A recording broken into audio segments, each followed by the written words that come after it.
यानंतर सन्माननीय महेश कांबळे सर, जे टाटा समाज विज्ञान संस्थेतून आलेले अनुसूचित जाती जमाती व अर्थसंकल्प यावरती आपल्याला मार्गदर्शन करतील.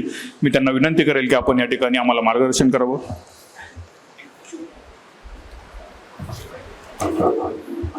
तुम्ही खूप महत्त्वाचा मुद्दा मांडलात. म्हणजे प्रत्येक व्यक्तीला सन्मानपूर्वक जीवन जगण्याची हमी देणं, डिग्निफाईड लाईफ देण्याची हमी देणं हे शासन व्यवस्थेचं प्रमुख कर्तव्य आहे.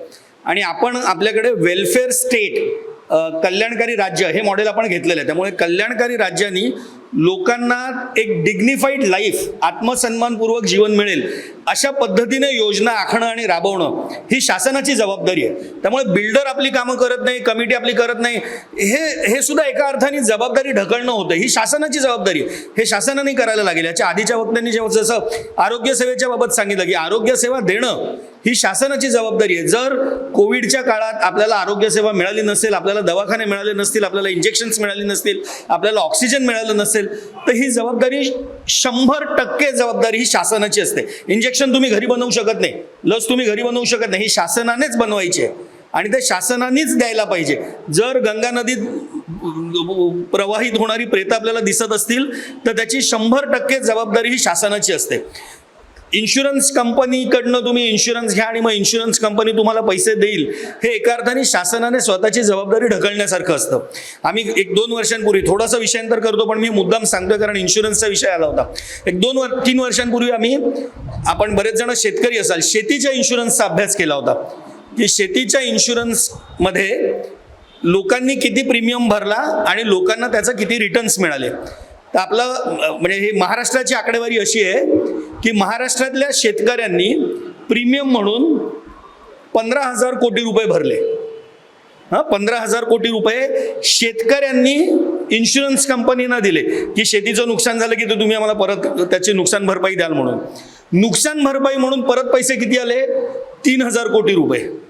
म्हणजे 12,000 कोटी रुपये इकडल्या शेतकऱ्यांच्या खिशातले इन्शुरन्स कंपनीच्या घशात घातले गेले. कोणाच्या इन्शुरन्स कंपन्या?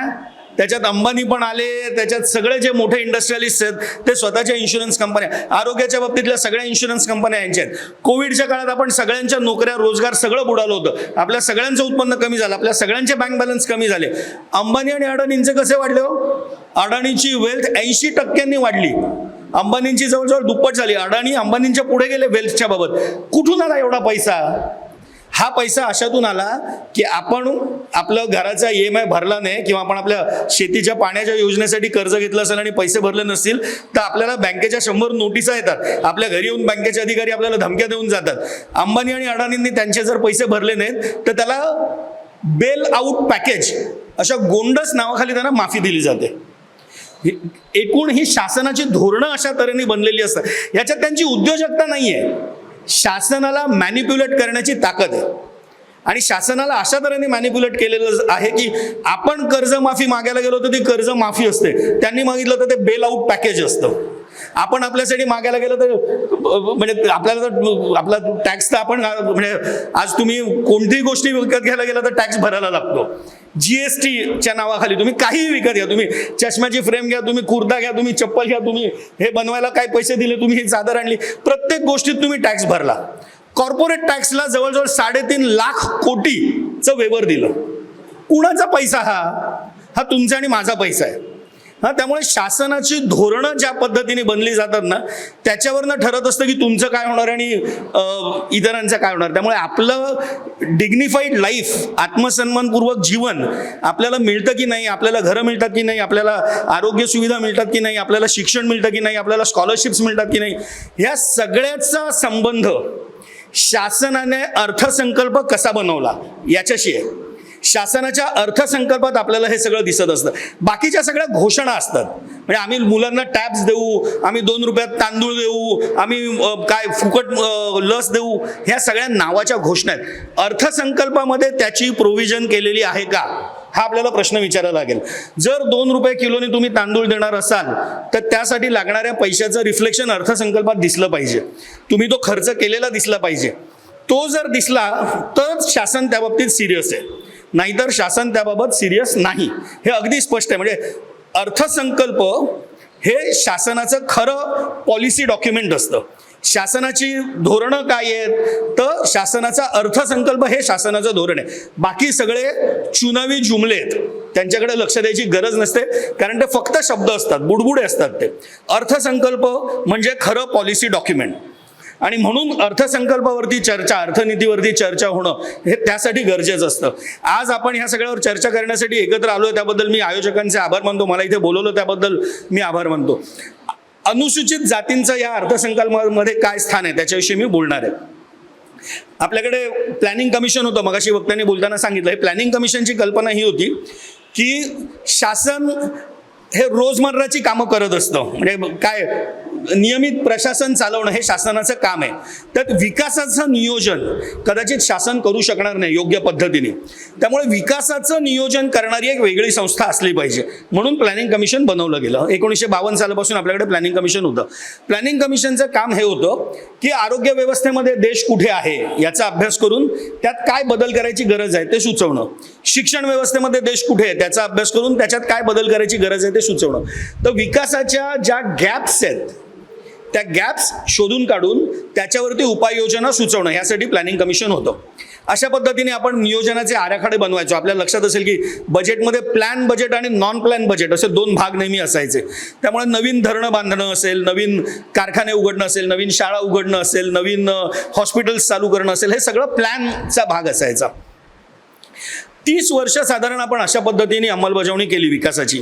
त्यात नवीन काय IIT, IIM सारख्या मोठ्या संस्था उभारल्या असतील, मोठी हॉस्पिटल्स एम्स सारखी उभारली असतील, मोठ्या गृहनिर्माणाच्या कदाचित काही अजून मोठे प्रकल्प, मोठे जलसंवर्धनाचे मोठे प्रकल्प झाले, मोठी मोठी धरणं बांधली, अनेक प्रकारचे विकासाचे कार्यक्रम त्या काळात आपण राबवले.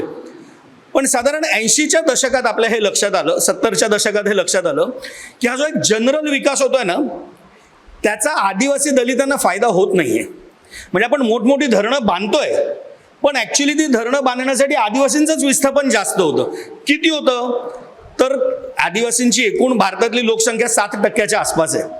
पण प्रत्यक्ष धरणं आणि मोठे प्रकल्प बांधण्यात आदिवासींचं होणारं विस्थापन हे जवळजवळ 45% आहे. म्हणजे आदिवासींचं विस्थापन करून त्यांना विकासापासून वंचित ठेवून आपण शहरांचा विकास करतो. त्यामुळे विकासाचं हे जे काही मॉडेल आपल्याकडे होतं त्याच्यात असं लक्षात आलं की दलित, आदिवासी हे मोठ्या प्रमाणात विकासापासून वंचित राहतात. एक जनरल विकास जर केला, मोठे IIT आणि IIM बांधले, तर त्याचा दलित आणि आदिवासींना फायदा होतोच असं नाही.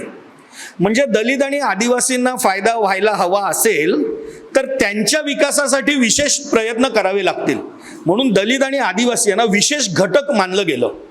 विशेष मागासलेले घटक म्हणून दलित आणि आदिवासींसाठी विशेष योजना बनवली पाहिजे. म्हणजे एक जनरल विकासाचा आराखडा बनेल, पण त्या आराखड्यामध्ये दलितांसाठी एक विशेष घटक म्हणून प्रोव्हिजन्स केल्या जातील, आदिवासींसाठी विशेष घटक म्हणून प्रोव्हिजन्स केल्या जातील. हे 80च्या सुमाराला, म्हणजे 6व्या प्लॅनच्या सुमाराला आपल्याकडे झालं.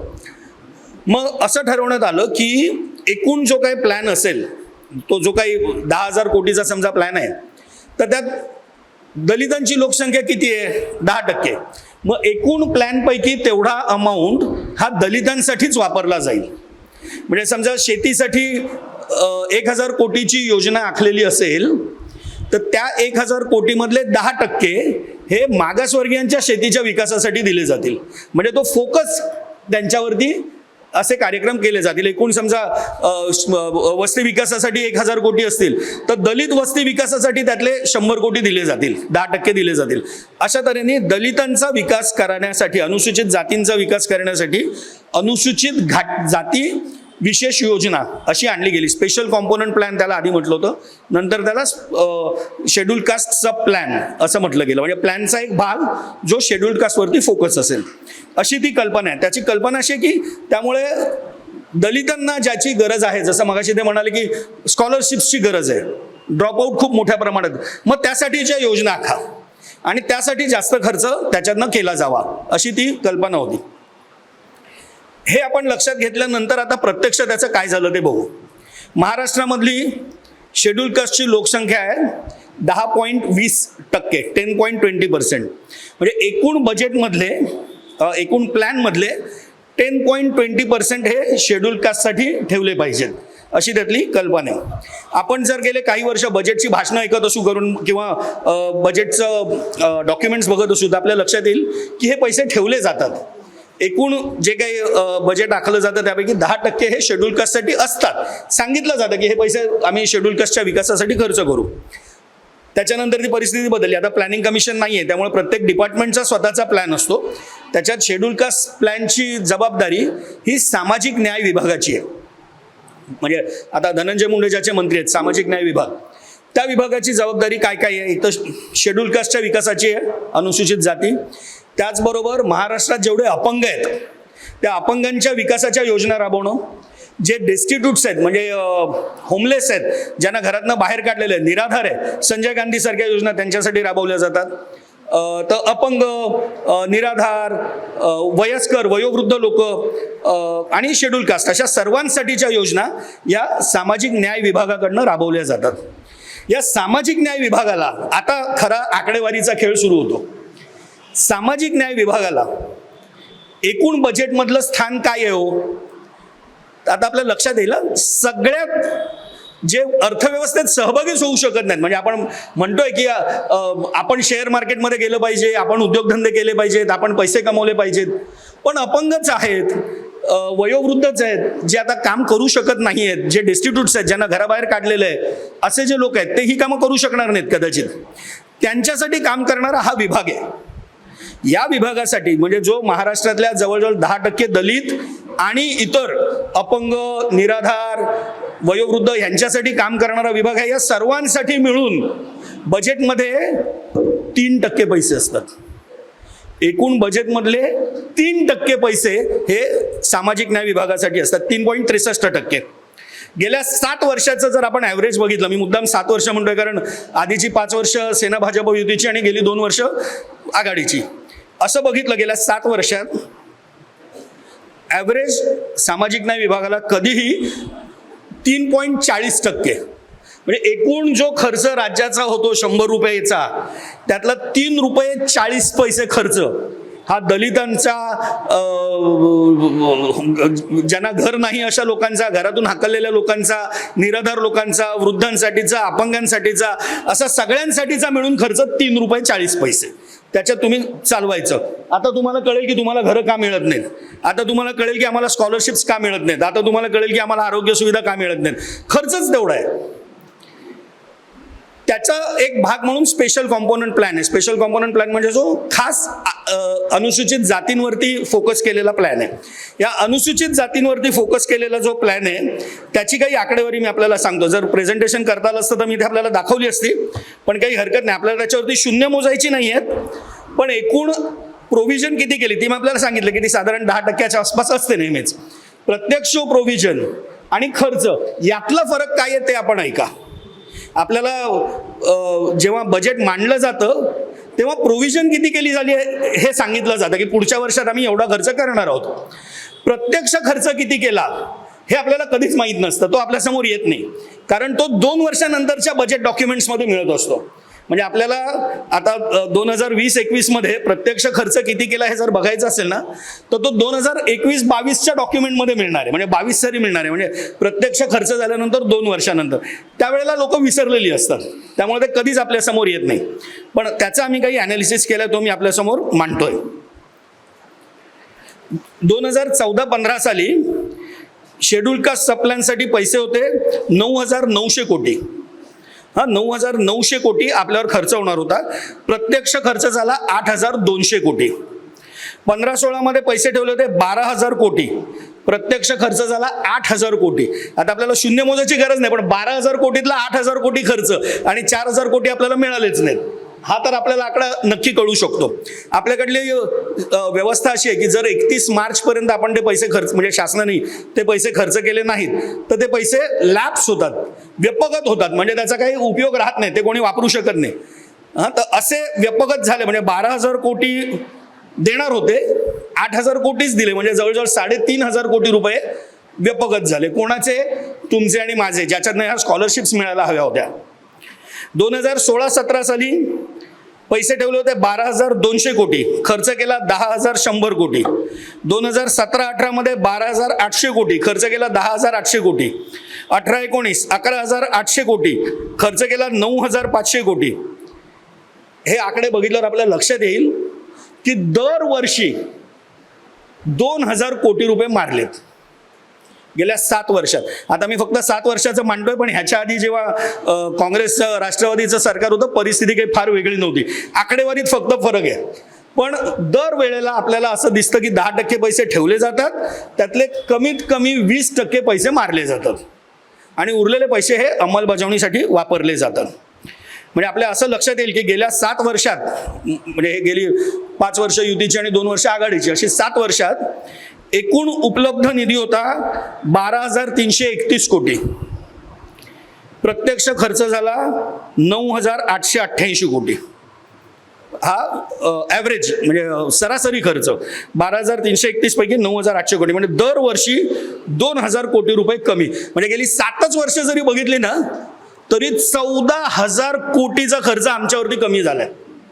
कशा आम्हाला स्कॉलरशिप्स मिळणार, कशी आम्हाला चांगली घरं मिळणार, कशा आम्हाला चांगल्या शाळा मिळणार, कशा आम्हाला चांगल्या सुविधा मिळणार, कशा आमच्या दलित वस्त्या सुधारणार, 14,000 कोटी आम्हाला दिलेले नाही आहेत. म्हणजे तो अमाऊंट किती आहे लक्षात घ्या आपण.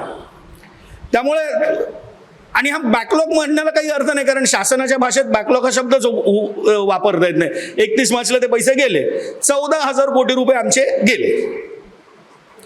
गेल्या वर्षीचं 2021-22 मध्ये अजून इंटरेस्टिंग त्याच्यातली गोष्ट एक सांगतो. 2021-22 मध्ये स्पेशल कॉम्पोनंट प्लॅनमध्ये आपल्याला ठेवले होते 10,635 कोटी रुपये. 10,000 कोटी रुपये होते. डिसेंबरपर्यंत म्हणजे मार्चमध्ये एप्रिलमध्ये वर्ष सुरू झालं, एप्रिल ते डिसेंबर 9 महिन्यांमध्ये खर्च झाला 10,000 कोटीपैकी 2,300 कोटी डिसेंबरपर्यंत. म्हणजे किती 22% खर्च झाला. उरले किती महिने? 3.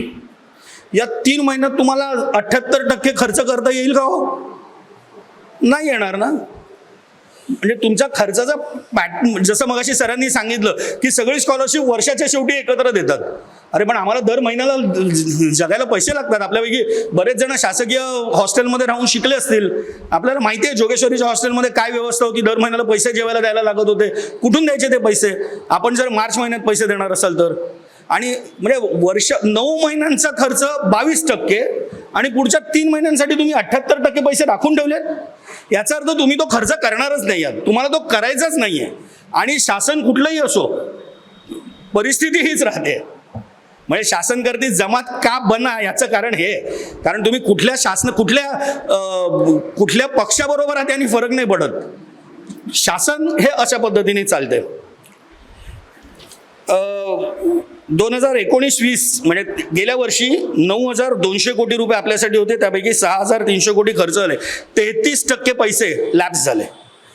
हे आपल्याला कायमचा दिसणारा पॅटर्न आहे. त्यामुळे अनुसूचित जाती योजनेमध्ये आपल्यावर होणारा खर्च किती हे आपल्याला, जेव्हा आपल्याला लोक सांगतात ना तुम्ही सरकारी जावई आहात, सरकार तुमच्यावर एवढं खर्च करतं, सरकार तुम्हाला हे करतं, सरकार तुम्हाला ते करतं, त्यांना ही आकडेवारी सांगायला लागेल की आमच्या हक्काच्या पैशांपैकी गेल्या 7 वर्षात 14,000 कोटी रुपये सरकारने आम्हाला दिलेले नाही आहेत.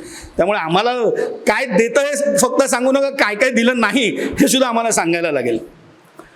का असं होत असेल तर आपल्या लक्षात असं आलं की सामाजिक न्याय विभागामध्ये ज्याची जबाबदारी आहे ह्या सगळ्या प्लॅनची अंमलबजावणी करण्याची, त्या सामाजिक न्याय विभागामध्ये 44% वेकन्सीज आहेत. अधिकारीच नाहीत कामाला. कुठून पैसे वापरणार, कोण पैसे वापरणार, कोण त्याचं जे काय आर्थिक सगळं तरतुदी करायच्या असतात त्या करणार, अधिकारीच नाही आहेत. तर या सगळ्या अडचणी आपल्याला स्पेशल कॉम्पोनंट प्लॅनबाबत दिसत आहेत.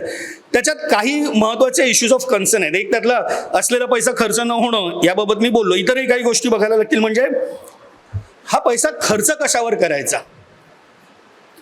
मी त्याचं काही वर्षांपूर्वीचे पेपर पाहिले, त्यात माझ्या लक्षात आलं सगळ्यात जास्त खर्च स्पेशल कॉम्पोनंट प्लॅनचा सहकारवरती झाला. का? सहकारवर का झाला? पाणी पुरवठा योजनांवर झाला. पाणी पुरवठा योजना तुम्ही एका समाजासाठी तर देत नाही, ती अख्ख्या गावाची किंवा काही गावांची मिळून असते, त्याच्यावर झाला. ट्रायबल सब प्लॅन, जसा स्पेशल कॉम्पोनंट प्लॅन दलितांसाठी आहे तसा आदिवासींसाठी ट्रायबल सब प्लॅन आहे. ट्रायबल सब प्लॅनमध्ये सगळ्यात जास्त खर्च रस्ते बांधणी आणि रस्त्यांवरती दिवे लावण्यावर झाला. का? मी त्याचा अजून थोडं खोलात गेलो. आपण भीमाशंकरला जर गेला असाल तर भीमाशंकरला जायला सुंदर रस्ता झालेला आहे, छान लाइटिंग आणि मोठा रस्ता. कोण जातो भीमाशंकरला? आपल्यासारखे टुरिस्ट जातात. त्यांच्यासाठी बांधलेल्या रस्त्याचा खर्च आदिवासी उपयोजनेतनं केला. आदिवासींना काय फायदा झाला हो याचा? उलट ते बांधण्यासाठी तुम्ही आदिवासींच्या जमिनी घेतल्यात, आदिवासींची तिकडे देवराया होत्या त्या सगळ्या घालवल्यात, एवढं पोल्युशन केलं की आदिवासींचे तिथे जे नेहमीचा जंगलावरचा अधिकार होता तो घालवलात. उलट आदिवासींना जास्त त्रास दिलात तुम्ही आणि तो खर्च तुम्ही आदिवासींच्या खात्यांवर टाकलात. अशा पद्धतीने हा खर्च केला जातो. म्हणजे खर्च म्हणायला तो आदिवासी विकासासाठीच आहे, पण त्याचा विकास आदिवासींना फायदा होत नाही, तो विकास त्या विभागाचा विकास होतो. म्हणजे भीमाशंकरला जाणारा टुरिस्टना फायदा होईल. आणि मग तुम्हाला लक्षात येईल की भीमाशंकरच्या रस्त्याला कुठलाही राजकीय पक्ष असा नाही ज्याचं तिथे रिसॉर्ट नाही. सगळ्या राजकीय पक्षांच्या नेत्यांची रिसॉर्ट भीमाशंकरच्या रस्त्याला आहेत, आदिवासी खात्याच्या नावावर, पण ते केलेलं आहे तिथे. तेव्हा अशा पद्धतीने ते पैसे वापरले गेल्याचं आमच्या. मी विचारलं कोऑपरेटिव्हवरती एवढा खर्च का केला? तुम्हाला तर म्हणजे तो फोकस शेड्यूल कास्टवरती करण्याचा खर्च आहे, कोऑपरेटिव्हवर का केला? ते म्हणे नाही, त्या कोऑपरेटिव्ह सोसायटीमधले सदस्य शेड्यूल कास्ट असतात. पाण्याच्या योजनांवर केला, कारण त्या काय ती सहकारी संस्था जी पाण्याची असते त्याच्यात शेड्यूल कास्ट सदस्य असतात म्हणून केला. अरे पण त्यांच्यासाठी नाही, जमिनी त्यांच्या नाही आहेत, जमिनी तर सगळ्या मराठा समाजाच्या आहेत तिकडल्या. तुम्ही पाणी योजना केली त्याचा फायदा मराठा समाजाला होणार आहे, त्याच्या दलितांना होणारच नाहीये. त्यामुळे प्रत्यक्ष अंमलबजावणीचे जे तपशील आहेत ते त्या पद्धतीने बघणं गरजेचं आहे आणि ते आपल्याला बजेट बुक्समध्ये दिसत नाही. त्यामुळे ते एक मोठी गॅप त्याच्यात आपल्याला दिसून येते. दुसरं आपल्याला असं लक्षात येतं की हा जो काही पैसा दिलेला आहे आणि त्याची अंमलबजावणी जी काही केलेली आहे त्याचं कुठलंच मॉनिटरिंगची सिस्टीम नाही. मॉनिटरिंगची सिस्टीम म्हणजे काय? तर ट्रायबल सब प्लॅनमध्ये असं केलं जातं की एकूण प्लॅनमधला जो काही ट्रायबल्सचा वाटा आहे महाराष्ट्रामध्ये तो 9% आहे. महाराष्ट्रात 9% आदिवासी असल्यामुळे तो 9%चा वाटा हा आदिवासी विकास विभागाला दिला जातो आणि त्याचं नियोजन आदिवासी विभाग विकास बनवेल. मग आदिवासी विभाग विकासाने विचार करायचे की आदिवासींना कशाची गरज आहे, त्याप्रमाणे त्या पैशाचा वापर करायचा आहे. शेड्यूल कास्ट सब प्लॅनच्या बाबत तसं नाही केलं जात. शेड्यूल कास्ट सब प्लॅनच्या बाबत त्या खात्याने खर्च करायचा आहे. शेड्यूल म्हणजे सामाजिक न्याय विभाग जरी त्याच्या कोऑर्डिनेशनमध्ये असला तरी शिक्षण खात्याने हा खर्च शेड्यूल कास्ट प्लॅनवरती असा का केला हे विचारायचा अधिकार सामाजिक न्याय विभागाला नाही.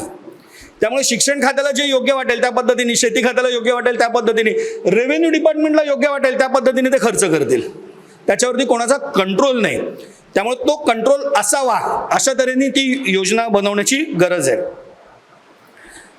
या पद्धतीच्या योजना मगाशी सरांनी जे सांगितलं की तेलंगणामध्ये हे केलं जातं, आंध्र प्रदेशात केलं जातं, महाराष्ट्रात काय केलं जात नाही. कारण तेलंगणा आंध्र प्रदेशने हा जो मी योजनेची सांगतोय शेड्यूल कास्ट सब प्लॅन याचा कायदा बनवला. त्यांच्याकडे कायदा आहे की त्या कायद्यानुसार या प्रोव्हिजन्स कराव्या लागतात आणि खर्च करावं लागतं. ते पैसे इकडून तिकडे वळवता येत नाहीत. कायदाच असल्यामुळे विधानसभेला ते करावंच लागतं. आपल्याकडे तो कायदा होऊ शकला नाही. जेव्हा एकनाथ भाऊ ज्या वेळेला खूप ऍक्टिव्ह होते, एकनाथ भाऊ आव्हाड, त्यावेळेला हा कायदा बनवण्यासाठी खूप प्रयत्न झाले. नंतर त्यांचा मृत्यू झाल्यानंतर ते अनफॉर्च्युनेटली फार पुढे जाऊ शकलं नाही. पण तो कायदा बनवावा महाराष्ट्रात अशा दृष्टीने प्रयत्न करायची फार गरज आहे आणि आपण ते काम पुढे नेलं पाहिजे असं मला वाटतं. त्याच्यावरती काम करण्याची गरज आहे. तिसरं आपल्याला लक्षात येईल की अख्ख्या सामाजिक न्याय विभागावरचा खर्चच फक्त 3% आहे. त्यामुळे कंट्रोलर अँड ऑडिटर जनरल जे सगळ्या शासकीय खर्चाचं ऑडिट करतात ते या विभागाचं ऑडिटच करत नाहीत. तो खर्चच एवढा कमी आहे त्याचं काय ऑडिट करायचं? दरवर्षी गृह खात्याचं ऑडिट केलं जातं, रेव्हेन्यूचं ऑडिट केलं जातं, कारण मोठी बजेट्स असतात. हे 3% बजेट आहे, ते त्यांच्या ऑडिटमध्येच येत नाही. कधीतरी 7-8 वर्षांनी कधीतरी एखाद्या वेळेला सामाजिक न्याय विभागाचं ऑडिट होतं. त्यामुळे त्या ऑडिटमध्येच न आल्यामुळे ह्या ज्या इररेग्युलॅरिटीज आपल्याला दिसत आहेत त्या कधीच मेनस्ट्रीम चर्चेमध्ये येत नाहीत. ना न्यूजपेपर त्याच्यावरती काही लिहितं, ना विधिमंडळात त्याच्यावर चर्चा होते, कारण तो आहेच एवढीशी गोष्ट, त्याच्यावर काय चर्चा व्हायची. त्यामुळे विधिमंडळातही चर्चा होत नाही. त्यामुळे कायदा बनवणं आणि ह्या सगळ्या गोष्टी करणं गरजेचं आहे. एक अजून शेवटचा मुद्दा मी सांगतो. एक आपल्याकडे जी मोठी अडचण दिसलेली आहे, मी जसं आधी सांगितलं आपल्याकडे 10.20% शेड्यूल कास्ट आहेत. त्यामुळे बजेटच्या 10.20% ॲलोकेशन करायचं असं आपल्याकडे ठरलंय. या योजनेअंतर्गत किंवा इतर सर्वच योजनेअंतर्गत आपल्याला माहिती आहे जे शेड्यूल कास्टच्या अनुसूचित जातींच्या सवलती आहेत, योजना आहेत, त्या महाराष्ट्रामध्ये नवबौद्धांना सुद्धा दिल्या जातात. आता अडचण येते की जे नवबौद्ध म्हणजे एकूण आपण सेन्सस डेटा बघतो त्याच्यात आपल्याला शेड्यूल्ड कास्ट हा आकडा दिसतो, तो 10.20%. ज्या नवबौद्धांनी आपली जात शेड्यूल्ड कास्ट सांगितली सेन्ससच्या वेळेला ते याच्यात मोजले जातात. ज्या नवबौद्धांनी आपली जात सांगितली नाही, आपल्यापैकी बऱ्याच जणांना राग आला होता की नाही जात कशी, आम्ही बौद्ध आहोत आम्हाला जात नाही म्हणून आम्ही जात सांगणार नाही, ते याच्यात मोजलेच गेले नाहीत. आणि आपल्याला हे माहिती आहे की महाराष्ट्रामध्ये 6% नवबौद्ध आहेत. हे 6% याच्या बाहेर आहेत. म्हणजे असं बघायला गेलं तर 10% अनुसूचित जाती आणि 6% नवबौद्ध असे 16% लोकांची ही योजना असली पाहिजे. म्हणजे एकूण प्रोव्हिजन 16% असली पाहिजे. ती प्रत्यक्षात 10%च राहते कारण फक्त अनुसूचित जातींसाठी केली जाते. पण त्याचा फायदा अनुसूचित जाती आणि नवबौद्ध दोघांनाही दिला जातो. म्हणजे 10%ची योजना 16%साठी राबवली जाते. तो एक मोठा प्रश्न म्हणजे प्रत्येक सेन्ससच्या वेळेला मी याच्यावर चर्चा करतो की याच्यावर काय करता येईल. तर बऱ्याच ठिकाणी नवबौद्ध समाज म्हणतोय की नाही आम्हाला नाही मिळालं तरी चालेल, आम्ही जात नाही लावणार. तर काही ठिकाणी प्रॅक्टिकल होऊन आपण असा विचार करतोय नाही जात लावली तरच ह्याचा, कारण तो मला फायदा मिळतो की नाही प्रश्न नाही, हा पूर्ण समाजाला तेवढा पैसा येण्याचा प्रश्न आहे. तर त्या प्रश्नावरती एक आपल्याला म्हणजे कसा उपाय शोधायचा हा एक प्रश्न मला वाटतं आपल्यासमोर कायमचा आहे. तर अनुसूचित जाती नेमकं काय योजना आहे मी थोडक्यात मांडण्याचा प्रयत्न, ह्याच्या अजून खोलात जाता येईल. म्हणजे प्रत्यक्ष कशावर खर्च झाला, कुठल्या विभागावर खर्च झाला, विदर्भात किती झाला, कोकणात किती झाला, उत्तर महाराष्ट्रात किती झाला, हे सुद्धा अजून ॲनालिसिस करता येऊ शकतं. आरोग्यावर किती झाला, शिक्षणावर किती झाला हे सुद्धा करता येऊ शकतं. आत्ताचं एकूण वेळेचा तकाचा लक्षात घेता मी त्याच्यावर फार बोलत नाही, मी इथे थांबतो. काही प्रश्न असतील तर I will be more than happy to respond. मला बोलवलं त्याबद्दल धन्यवाद. थँक्यू.